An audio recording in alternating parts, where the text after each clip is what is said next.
Assalamualaikum warahmatullahi wabarakatuh. Selamat datang kembali bersama Chen ini.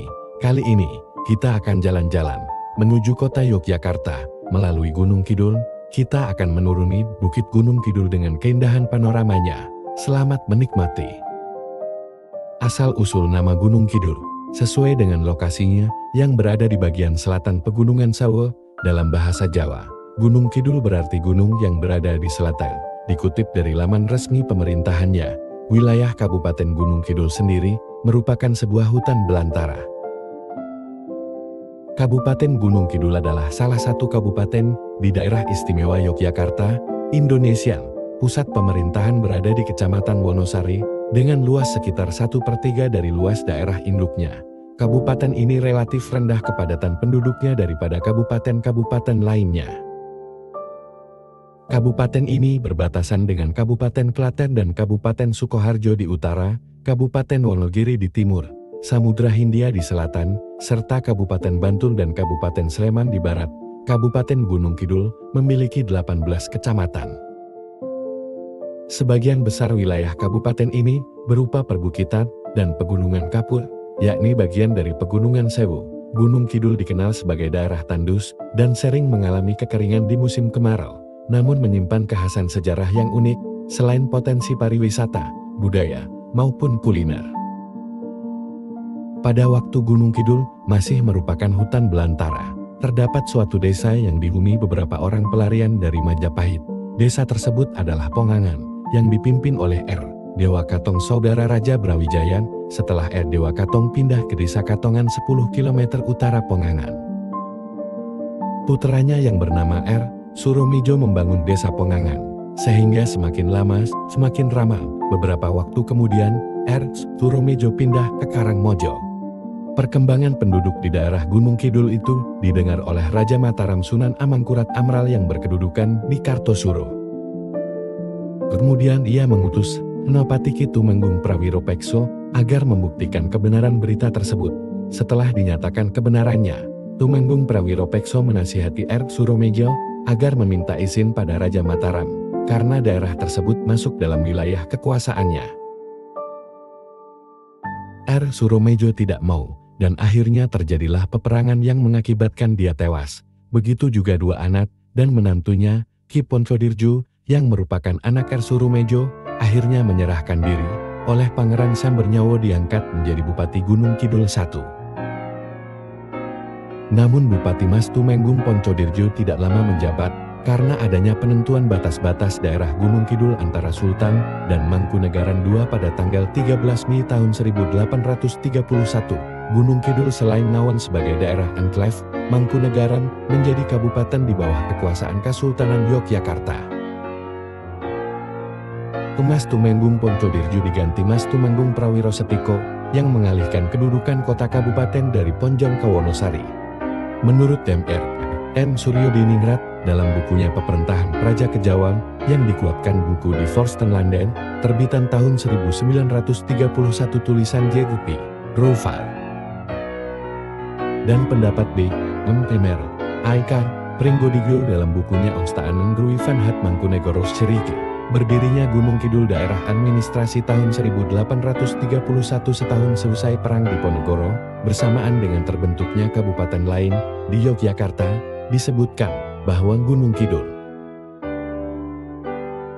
wewengkon Pareden Wetan Lepan Opa puniko siti maosan dalam sami kalian moncanagari in zaman kino dados bawah ipun pepati dalen in tahun-tahun 1831 Nagoragung sarta mancanagari nipun Yogyakarta sampun dipun perang-perang Mataram dados 3 wewengkon dene pangagengipun wewengkon satunggal.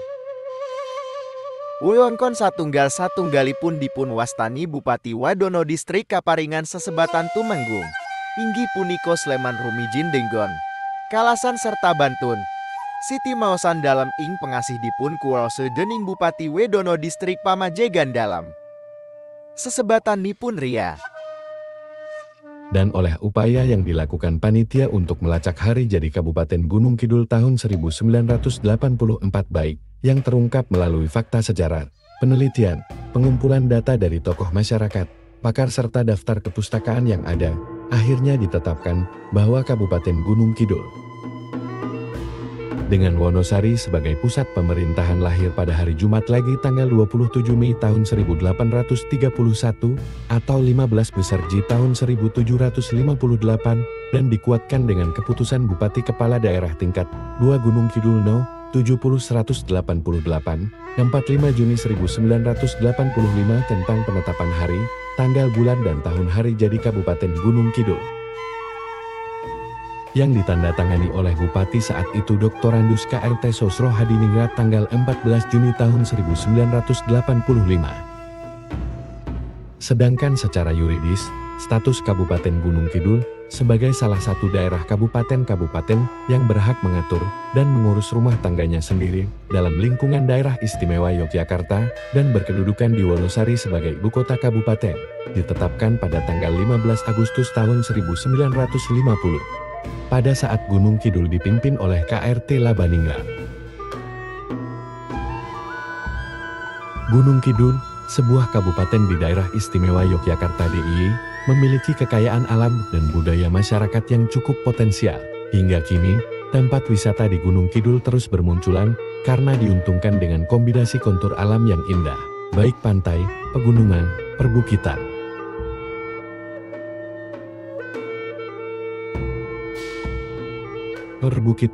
maupun tradisi dan budaya masyarakat, sehingga bukan tidak mungkin Gunung Kidul menjadi destinasi pariwisata dengan tingkat popularitas seperti Bali. Hal tersebut digambarkan dalam sebuah buku Gunung Kidul, The Next Bali, yang diluncurkan oleh PT Bank Sentral Asia BCA. Pada Jumat 19 Agustus 2022, Gunung Kidul sangat layak untuk menjadi Bali waktu itu. Saya berpikir Gunung Kidul daerah kapur, ada geopark dan lain-lain. Ini tidak berbeda dengan kawasan Nusa Dua. Nusa Dua dulu juga kawasan yang murah, tidak hebat, tapi dikonversi menjadi Nusa Dua yang sekarang, ujar Komisaris Independen BCA, sekaligus penulis buku Gunung Kidul The Next Bali, Cerilus Harinowo, di Pendopo Taman Budaya Wonosari DIY. Seperti yang dimuat dalam buku tersebut, Cerilus menjelaskan bahwa Gunung Kidul memiliki ragam kekayaan pariwisata yang unik. Gunung Kidul memiliki 50 pantai yang setiap pantainya memiliki keunikan masing-masing, baik dari sisi kontur perbukitan, lapisan karang, hingga hamparan pasir.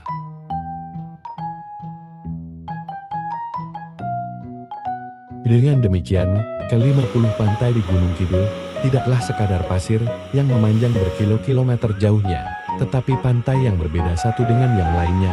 Lebih lanjut, pantai-pantai tersebut merupakan pantai publik yang bisa didatangi siapapun dan telah dikenal masyarakat.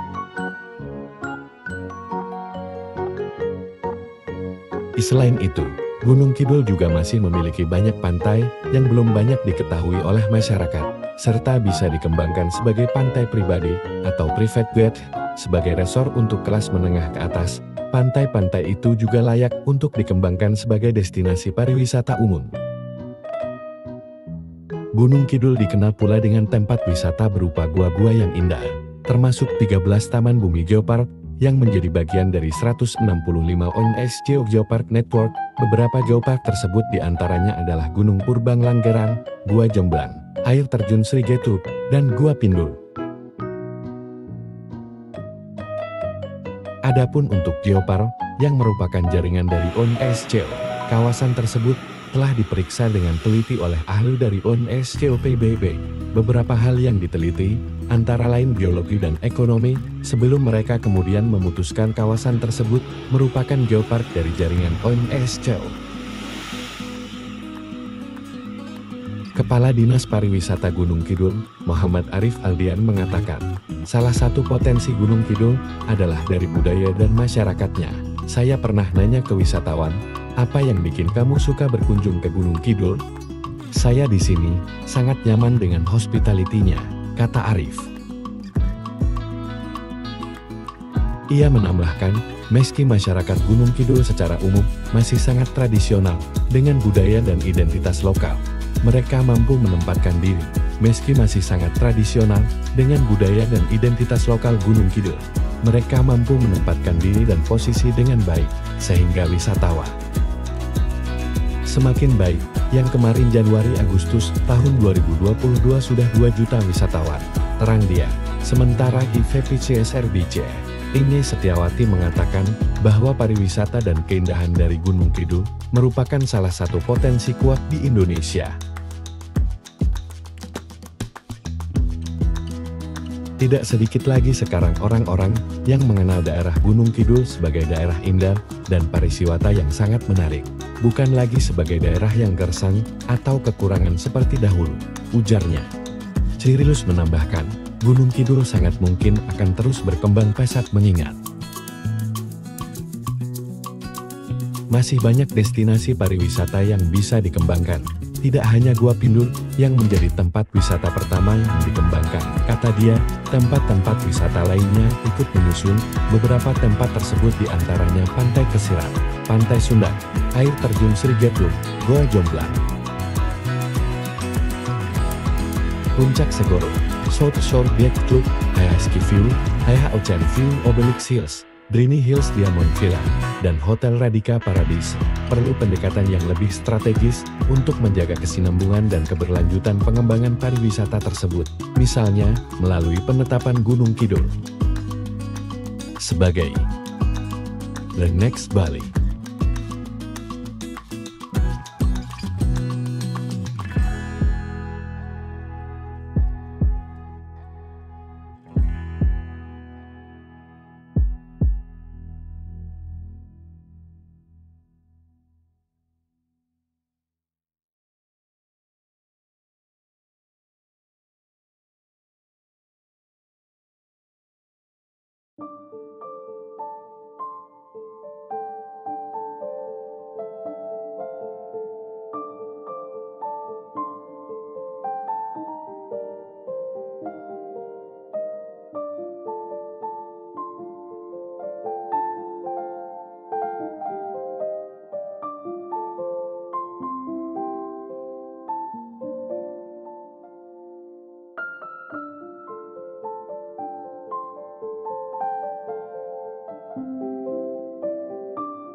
Putranya yang bernama R. Suromijo membangun desa Pongangan, sehingga semakin lama semakin ramai.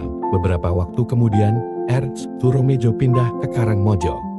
Perkembangan penduduk di daerah Gunung Kidul itu didengar oleh Raja Mataram Sunan Amangkurat Amral yang berkedudukan di Kartosuro.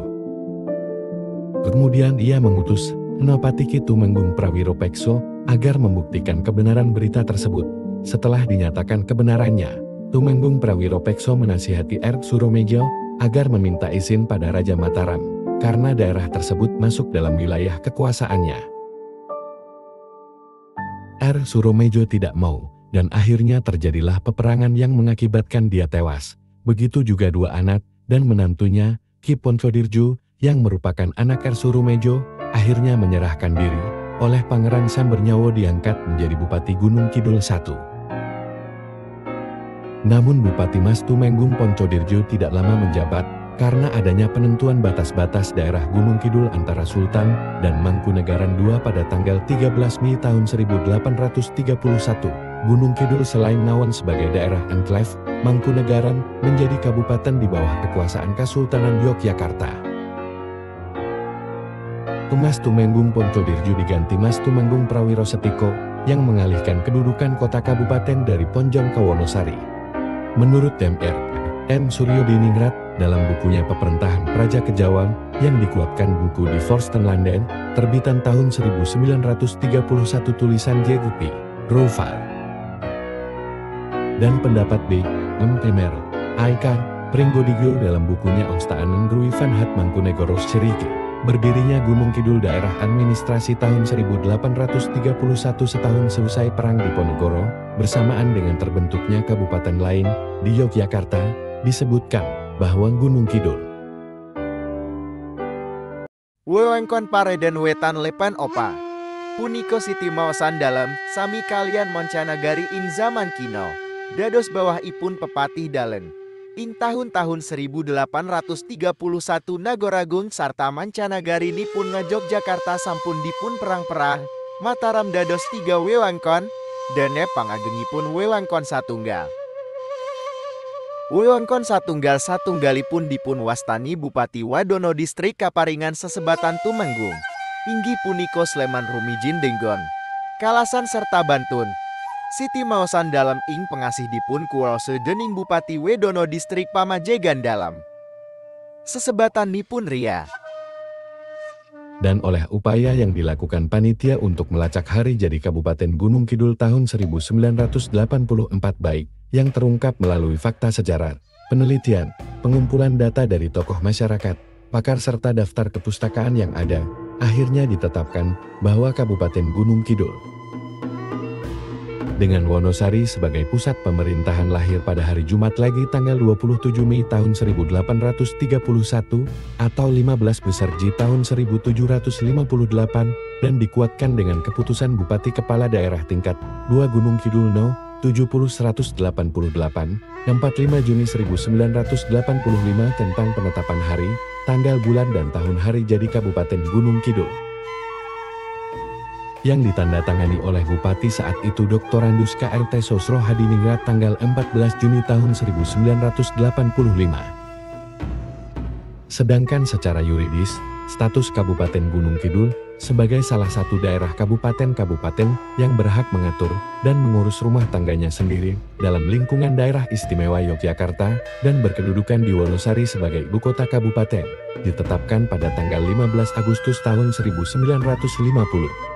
Pada saat Gunung Kidul dipimpin oleh KRT Labaningrat. Gunung Kidul, sebuah kabupaten di daerah istimewa Yogyakarta DIY, memiliki kekayaan alam dan budaya masyarakat yang cukup potensial. Hingga kini, tempat wisata di Gunung Kidul terus bermunculan karena diuntungkan dengan kombinasi kontur alam yang indah, baik pantai, pegunungan, perbukitan,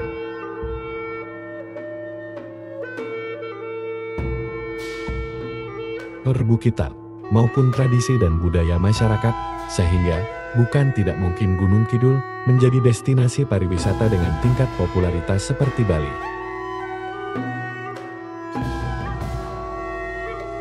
Hal tersebut digambarkan dalam sebuah buku Gunung Kidul, The Next Bali, yang diluncurkan oleh PT Bank Sentral Asia BCA. Pada Jumat 19 Agustus 2022, Gunung Kidul sangat layak untuk menjadi Bali waktu itu. Saya berpikir Gunung Kidul daerah Kapur, ada geopark dan lain-lain. Ini tidak berbeda dengan kawasan Nusa Dua.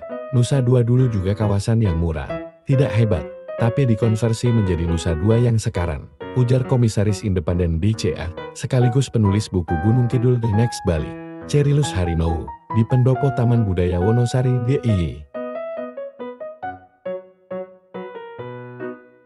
Seperti yang dimuat dalam buku tersebut, Cerilus menjelaskan bahwa Gunung Kidul memiliki ragam kekayaan pariwisata yang unik. Gunung Kidul memiliki 50 pantai yang setiap pantainya memiliki keunikan masing-masing, baik dari sisi kontur perbukitan, lapisan karang, hingga hamparan pasir.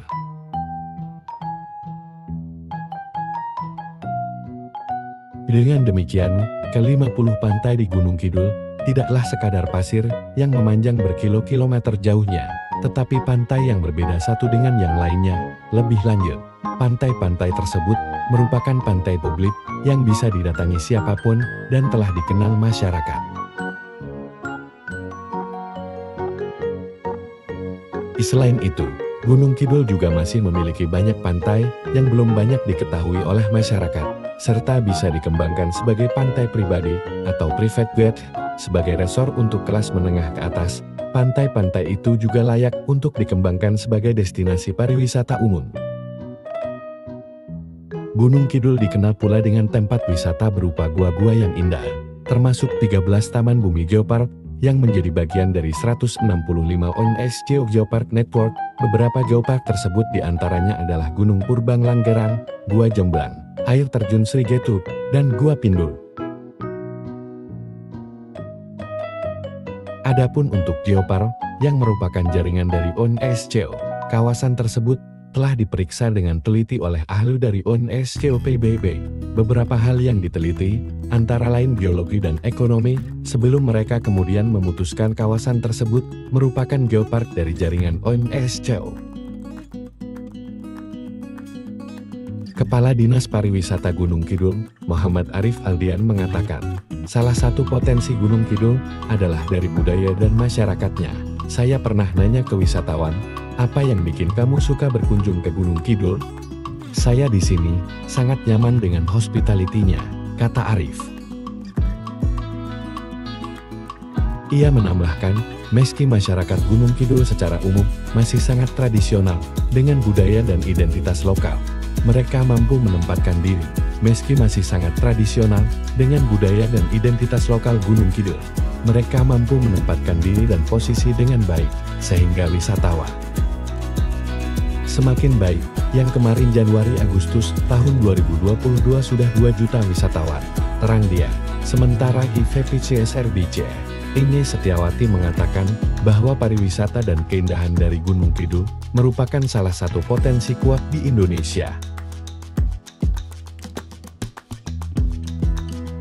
Tidak sedikit lagi sekarang orang-orang yang mengenal daerah Gunung Kidul sebagai daerah indah dan pariwisata yang sangat menarik, bukan lagi sebagai daerah yang gersang atau kekurangan seperti dahulu, ujarnya. Cyrillus menambahkan, Gunung Kidul sangat mungkin akan terus berkembang pesat mengingat masih banyak destinasi pariwisata yang bisa dikembangkan. Tidak hanya Gua Pindul yang menjadi tempat wisata pertama yang dikembangkan, kata dia, tempat-tempat wisata lainnya ikut menyusul. Beberapa tempat tersebut diantaranya Pantai Kesirat, Pantai Sundan, Air Terjun Sri Getup, Gua Jomblang,